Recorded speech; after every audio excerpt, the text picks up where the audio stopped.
Hello, and welcome to Homegrown KC, a podcast dedicated to exploring Kansas City's fascinating history and sharing stories from its rich past. I'm your host, Laura.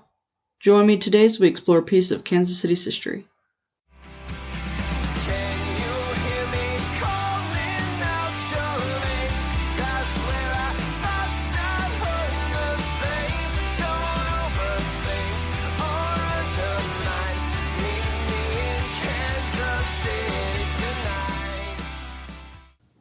Hello, y'all. Welcome back. Happy Easter to my Orthodox listeners. They celebrate a week after other Christians. That's cool. Ukraine, we continue to stand with you, but once again, listeners, please remember to be nice to your Russian neighbors because they probably don't support Putin. If they do, then you can shun them, but otherwise be nice to them.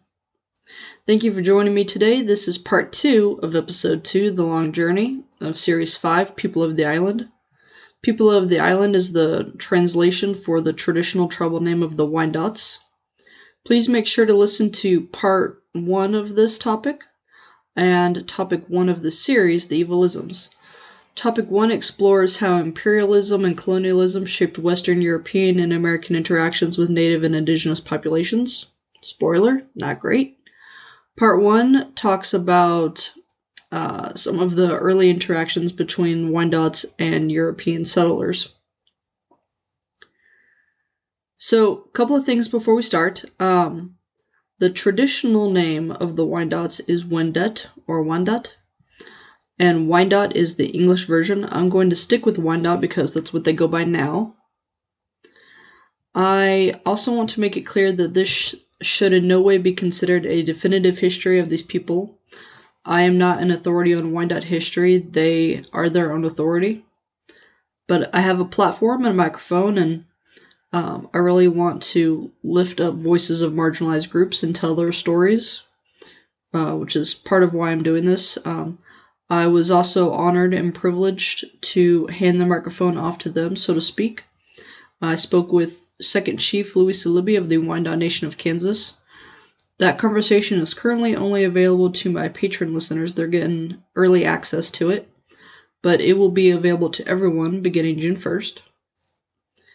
There's also a content warning for this series. I won't get graphic, but I do discuss slavery, genocide, war, and other tangential subjects which may be difficult for some. Please note there also may be some mild swearing. Thank you. So we're going to pick up right where we left off. It's 1842.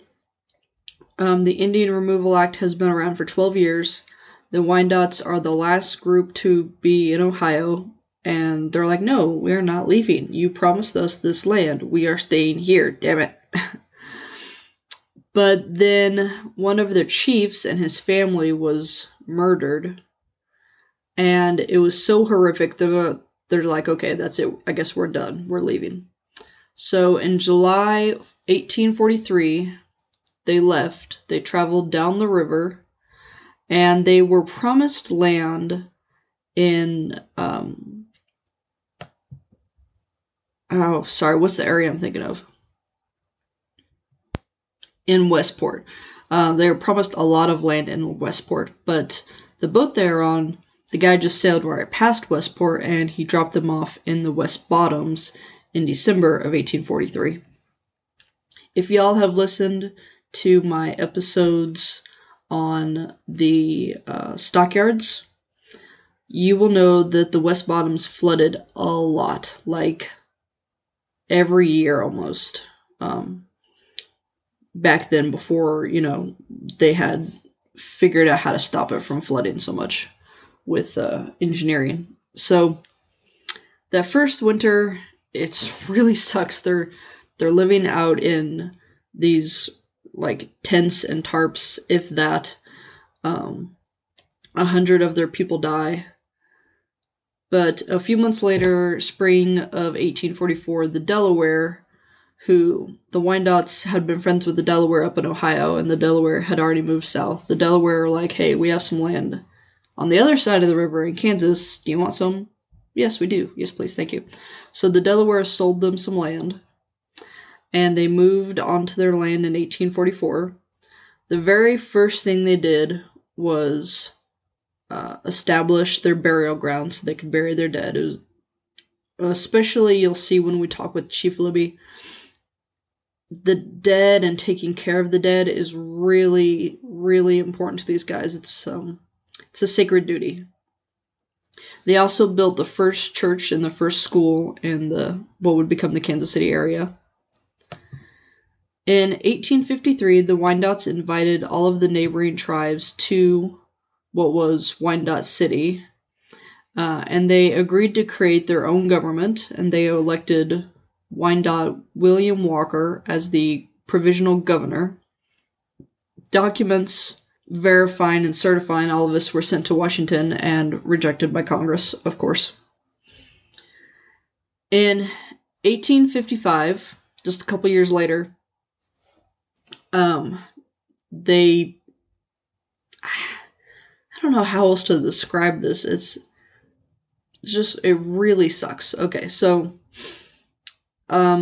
every time that they think they're settled, the U.S. government rolls up and is like, hey. And by now, all I can think is that they've got to be like, no, I don't want no scrub. Go away, U.S. government. But the U.S. government sends a representative in 1855. They roll up. Hey, how about y'all become U.S. citizens?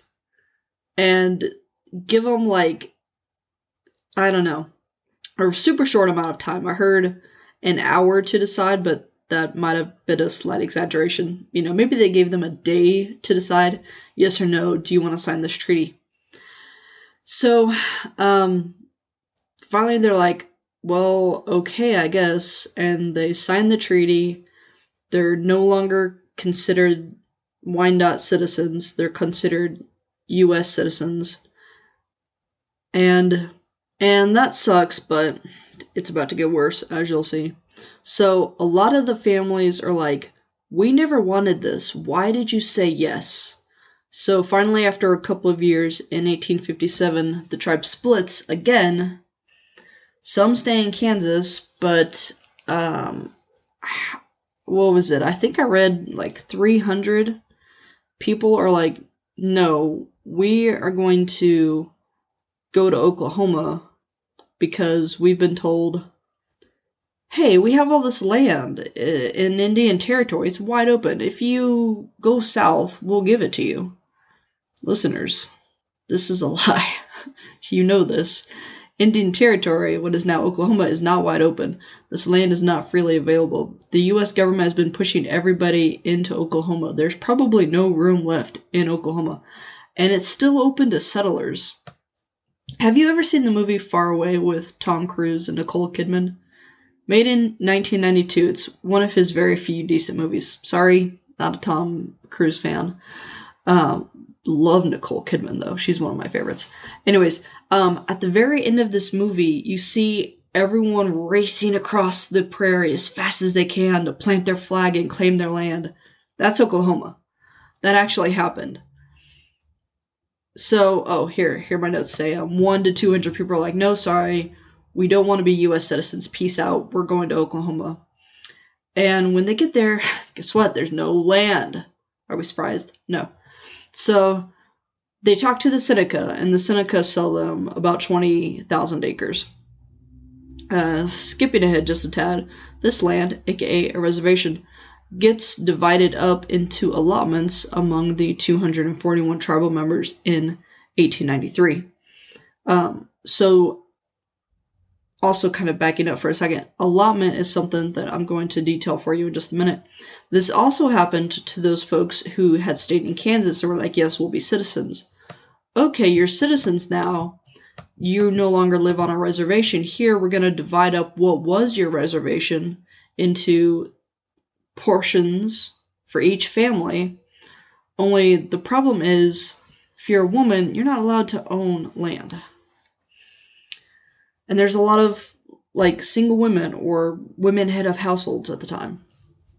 Anyways, okay, so allotment was a part of the Dawes Act of 1887. Quote, Also known as the General Allotment Act, the law authorized the president to break up reservation land, which was held in common by members of a tribe, into small allotments to be parceled out to individuals. Thus, Native Americans registering on a tribal roll were granted allotments of reservation land. Quote, to each head of a family, 1/4 of a section, to each single person over 18 years of age, 1/8 of a section, to each orphan child under 18 years of age, 1/8 of a section, and to each other single person under 18 years old, now living, or who may be born prior to the date of the order of the president directing an allotment of the lands embraced in any reservation, 1/16 of a section. End quote, end quote. So, supposedly, this law was passed in order to protect Native American rights. Obviously, that's not what's going on. The method in which all of this was conducted basically ensured that tribes lost huge sections of their land. The podcast This Land, which I'm going to have a link to on my website, has an episode all about allotments. This podcast is so good. I'm really enjoying it. Some of it kind of makes you want to cry, and some of it kind of makes you want to beat somebody up, but you really need to listen to it. The focus of This Land is actually on Cherokee tribal history, particularly once they got to Oklahoma, but they face so many of the same issues as the Wyandots. There's a lot of crossover. Back up to Kansas. In 1856, Silas Armstrong, who is like a leading member of the Wyandotte community, he plots out what would become the city of Wyandotte. Earlier, I said, hey, they invited everyone to the city of Wyandotte. It's actually not been incorporated yet, but he invites a bunch of businessmen that he works with from Westport over, and they plot out the city, and then it becomes incorporated in 1856. About that same time is the creation of Quindaro. And, I was going back and forth on, do I talk about Quindaro or not? And I have finally decided I'm not going to here. 2 reasons. 1, Chief Libby talks about it a lot, so you'll get to hear about it from her. And 2, its history, it's established by the Wyandots, or sort of. So there's that, but what really made it famous is something else entirely, so that's what I'm going to save it for, is when I do that subject. I'm trying to build up some suspense. In 1858, we have the Wyandotte Constitution. Now is not a time to dive into the history of the Civil War. Slavery was the root cause, fight me. But the war was fought from 1861 to 1865, so we're almost there, right? And predating the war, you have the Kansas-Nebraska Act of 54, which created the Kansas and Nebraska territories. This was a BFD. Up until then, pro-slavery and anti-slavery states, and I'm totally getting into the Civil War, and I don't mean to, blah, blah, blah, equal power. Now we have 2 states that may or may not be, slave or not slave, and could upset the balance of power, and we're all worried about this. In July 1858, the Wyandotte Constitution was signed in Wyandotte City, because it has officially been incorporated. Oh, sorry, notes say it's plotted in 56, but it's not officially incorporated until 59, so that really took a long time. Anyway, so this Constitution established the boundaries of the territory, and it, quote, rejected slavery and suffrage for women and blacks, but affirmed property rights for women, end quote. But the most important thing in the context of the time is that this Constitution declared Kansas a free state. So that's, just it leads into, builds up all the tension for the Civil War. I found this really interesting when I was reading about it, and it was alluded to in a few other sources I read, but I actually ended up finding a bachelor's thesis online by Sheldon Yeakley at the Oklahoma Christian University, and it was written in 2006. So the Wyandots did not practice slavery. They were actually vocally anti-slavery, but that was just until they moved to Kansas. Then a minor group within the tribe was like, okay, we do slaves now. And this caused a huge internal divide among them because they were so anti-slavery. The idea of freedom and sovereignty is really deeply spiritually integral to the Wyandots. And again, you'll hear about that when we talk with Chief Libby. So this new this new group that's like, okay, we do slaves, it led to a Shi'ism within the Methodist Church, and so now we have two Methodist churches. In 1867, there was yet another treaty signed that once again confirmed the legal existence of the Wyandot tribe. And let me specify here, this is the Wyandot tribe of Oklahoma. And they spell it Wyandotte, Wyandotte, which is how Wyandotte County is spelled. But the Wyandotte Nation of Kansas is Wyandot. In 1872, again, another treaty, says that citizens can now be adopted back into the tribe, the Oklahoma tribe. In 1886, Wyandotte City merged with two other small towns to form Kansas City, Kansas. In 1915, the Wyandotte tribe officially reorganized themselves and named themselves the Wyandotte Tribe of Oklahoma. In the 1930s, so I went to the KCK Public Library to do research because in their special collections they have a shit ton of primary sources, actually, about the Wyandots.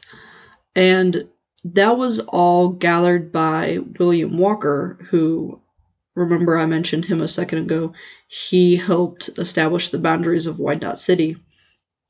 He had gathered all of these primary documents and first-hand accounts from his family, friends, and neighbors and whatnot.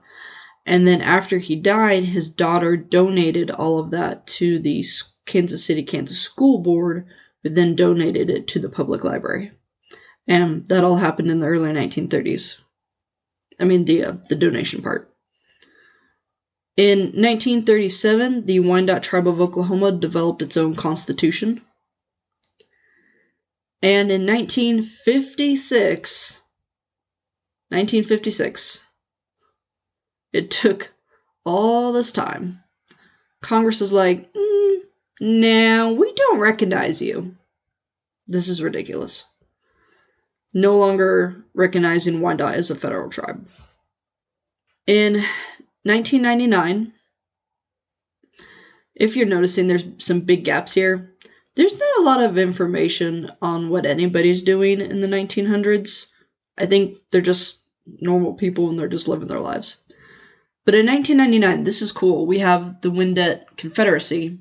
Quote, "Today, while we are divided into 4 nations, we remain one people, gathered in a collective confederacy." End quote.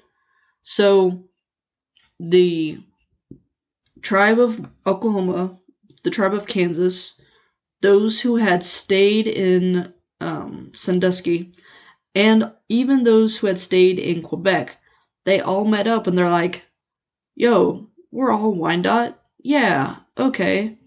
And they reaffirmed their familial relations, and it's really beautiful. I think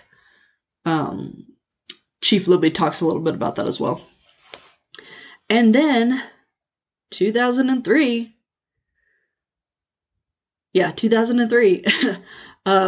Congress is like, okay, Oklahoma, you're a federal tribe again. Like, it took 50 years for them to get that back, and they shouldn't have got rid of it in the first place, and oh my god, the drama. What does it mean to be a federally recognized tribe? Because I talk about this a lot. It's going to come up again, I'm sure. According to the BIA, that's the Bureau of Indian Affairs, quote, "A federally recognized tribe is an American Indian or Alaska Native entity, tribal entity, that is recognized as having a government-to-government relationship with the United States, with the responsibilities, powers, limitations, and obligations attached to that designation, and is eligible for funding and services from the Bureau of Indian Affairs. Furthermore, federally recognized tribes are reorganized as possessing certain inherent rights of self-government, i.e., tribal sovereignty, and are entitled to receive certain federal benefits, services, and protections because of their special relationship with the United States. At present, there are 574 federally recognized American Indian and Alaska Native tribes and villages. End quote. That is not all of the tribes that actually exist. Those are just those that are federally recognized. So as of 2022, only the Oklahoma portion of the tribe can claim federal recognition. Kansas and Ohio cannot. Kansas has sought the right in the past. They are not currently doing so. Andiron, which is the Ohio tribe, they are currently fighting for it. And the Huron-Wendat Nation, which is the Canadian portion, they actually are recognized by Canada as a first tribe, and they have about 4,000 members. Today, the Oklahoma tribe has about 7,000 members. So it's really come back from only having about 300 left when they moved to Oklahoma. I'm really actually rather proud of that. For them, not like I did it, but I'm happy for them. Anyways, so if you've been to KCK, I'm sure you have seen the 7th Street Casino. It was built in 1995. It is right next to the burial ground, and it's actually owned and run by the Oklahoma Nation since Kansas is not federally recognized. And how exactly that worked when Oklahoma didn't get recognition back until 2003, I have no idea. But according to the Nation of Kansas website, in 95 when that opened, they voted, and it still holds today, that if and when they receive federal recognition, they will not open a casino of their own. The Wyandots Nation Cultural Center in Oklahoma opened in September 2016. Quote, the 7,625 square foot cultural center features a museum, classrooms, a multiple purpose room, a gift shop, and the Tribal Heritage Department offices, end quote. So this place is 100% going on my bucket list. It may even be a homegrown KC adventure someday. Apparently, there's been a significant amount of archaeological research done in Canada and Ohio, and hundreds of ancient Wendat artifacts have been uncovered. And these are now on display in the museum portion of the cultural center. I feel certain that there have to be artifacts somewhere on display in Sandusky, Ohio, although I was not able to confirm that. And I know for certain that some items of Wyandotte heritage are on display at the Wyandotte County Museum. I spoke with Amy Locke, who is the director of the Wyandotte County Museum last summer. Amazing conversation. That conversation is currently only available to my Patreon supporters. And as awesome as it sounded, I have still, not visited, but I plan to very, very soon. Y'all will hear about that after I go, I promise. And of course, Wyandotte County is named after the Wyandots. We also have several streets named after the Wyandots, including even a street called Upper Sandusky. There was a very, very long, drawn-out struggle over the fate of the burial ground that began around the turn of the 20th century. But that's a story for another time. This will be the end of today's episode. Thank you for joining me as we continue to explore some of the history of the Wyandotte people. Make sure you listen all the way to the end of this to catch a clip of that conversation with Chief Livy. It will be available soon, but if you want early access to it, become a patron supporter. Sources, same as last time, y'all.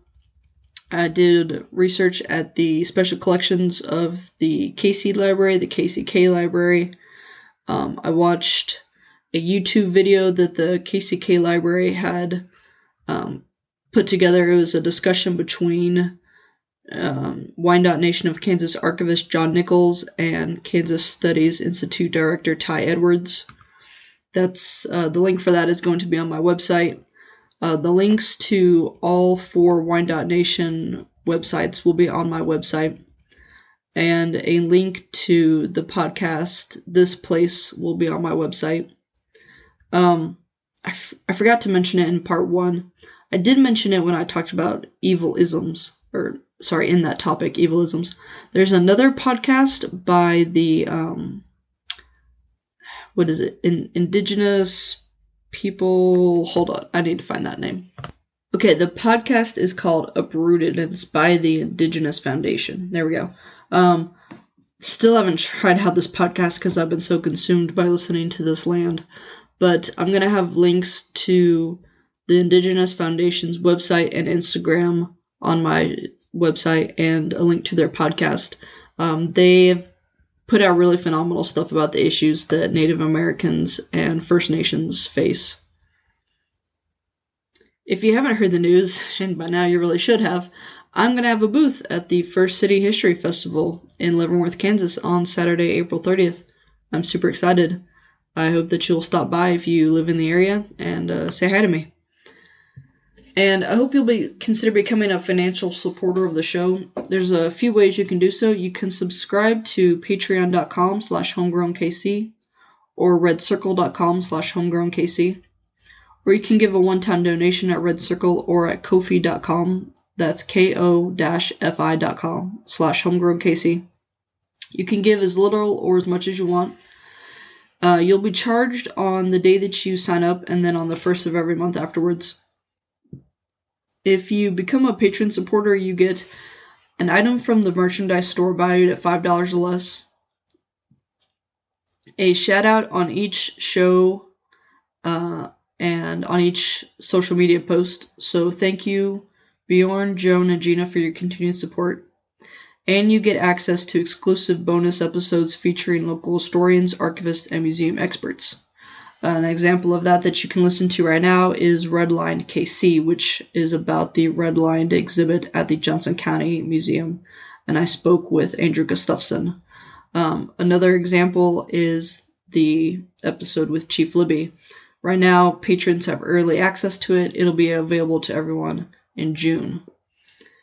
If you simply donate, you're not getting access to those episodes and you're not getting anything from the merchandise store, but I will give you a shout out on the next episode I do. And if you donate on Ko-fi, 1% will automatically go to help fight climate change. The way that I'm trying to organize this is if you donate or subscribe on Patreon or Red Circle, that money's being used to pay for gas as I go on my adventures, or like ticket fees to get into the museums. But if you donate on Ko-fi, I'm trying really hard. I want to set that money aside so that I can attend a conference in 2023, either a history conference or a podcast conference, because they have those. And the podcast conference would be really cool because then I could network with other podcasters and learn how to make my show better for y'all. If you can't support me monetarily, which is totally cool, I get it, you can still support me by subscribing and following my Facebook, Instagram, Pinterest, Twitter, and Tumblr pages, and my YouTube channel. Still haven't done much with YouTube yet. I'm going to get there this summer. And make sure you rate and review me on Apple Podcasts or Facebook. You can also check me out on Audia. It's a new audio-based platform I'm partnering with that features multiple kinds of audio-based content. Visit my website for additional information on each topic. That's homegrownkc.wordpress.com. You can also sign up for my newsletter there. You'll get an email from me once a month that says, hey, here's what's going on with the show. There's probably a new episode out. I will not email you every day. You don't have to worry about that. If you have any questions, comments, concerns, or episode suggestions, you can email me at homegrownkcpodcast@gmail.com, or you can DM me on any of my social media networks. Would love to hear from you. Love to talk to you. For merchandise, if you want to get some cool swag with the logo, I got shirts, hats, gloves, masks, coffee cup, beer mug, all that. Go to Zazzle, ZAZZ.com/store/homegrown_KC_store. Thank you goes out to my talented sister-in-law, Sarah McCombs, for the creation of my logo, to the Dear Misses for the use of their song Kansas City as the intro and outro music of the show, and to local libraries which enable me to gather my research. Thanks for listening. Cheers.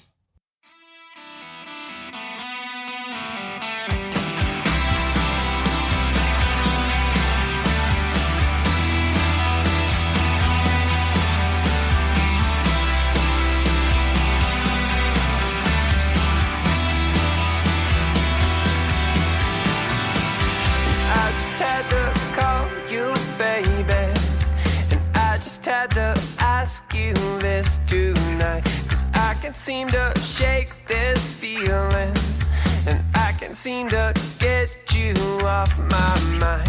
Thought I lost my nerve forever, and I know that it's now or never. Try and see this through.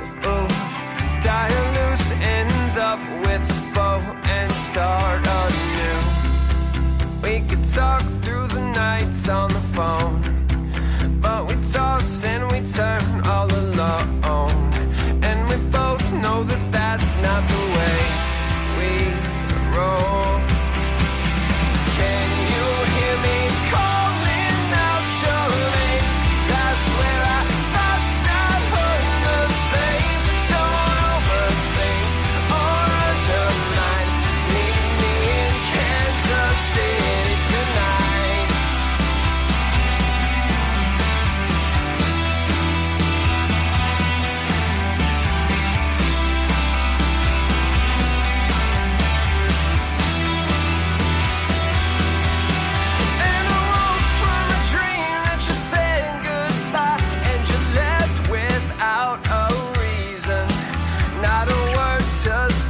Your grievance, not a motive for your leaving, and it all seems crazy and unkind, and I miss my window to make you mine. I was broken and confused, and I woke up to me calling out for you. No more back to the back and the forth, no more dragging on the floor, no more spinning the wheels, no, not anymore. Can you hear me calling out your name? 'Cause I swear I thought I'd heard the same. So don't overthink or undermine. Meet me in Kansas City. Can you hear me calling out your name? From right here to Lawrence, Kansas, babe. So don't overthink. Enjoy the ride. Meet me in Kansas City.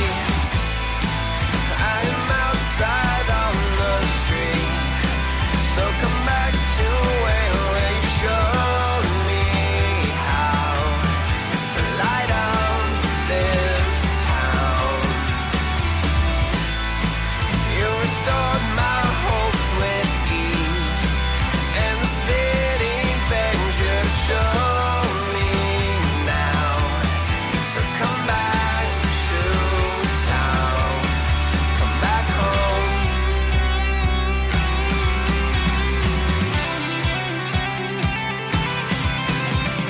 Can you hear me calling out your name? From right here to Lawrence, Kansas, babe. So don't overthink. Enjoy the ride. Meet me in Kansas City tonight. Whoa, whoa, whoa, whoa, whoa. Meet me in Kansas City tonight. Yeah, yeah, yeah, yeah, yeah. Meet me in Kansas City tonight. Okay. As And they then went after the through. war, just nobody came back. There were some people there that stayed.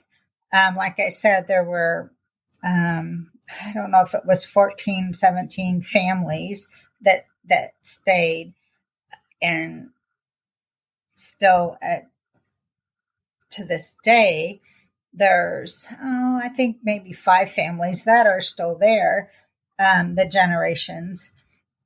Anthony Hope, who I mentioned, he's 5th generation freed slave, and they're still there. Their family is. And one interesting fact, when they would come across the river, they were afraid to, because their masters and everyone said, don't go over there because there's Indians and there's savages and they'll kill you and all these horrible things. Well, Anthony's brother, Jesse, he would tell us that the Wyandotte greeted them and said that they were people of the earth, just like us, and then they would take them in, and then we would hide them from those that were coming, and then help them also, along with other people in the town, to get them on their way on the Underground Railroad, which is a big sense of pride for us as Wyandots, but just as people, that we were part of some history that was so important at the time. Well, so that kind of is related to my other question: is, do you know, and if you don't, it's totally fine. I don't expect you to know every question I answer, question I ask, but do you know if there were any raids conducted in the Quindara area because they were housing runaway slaves? I don't know of like a formal raid into the town. What I've heard is that the just the slave masters would send out people that were looking, that the slave masters would send people out to find them. And from the stories and things that we've told, all the people that had come through seeking freedom, only one person was ever caught. Oh, okay. Taken back. So some could go on the railroad up into Lawrence, but a lot of people, we could get out and they could go up north through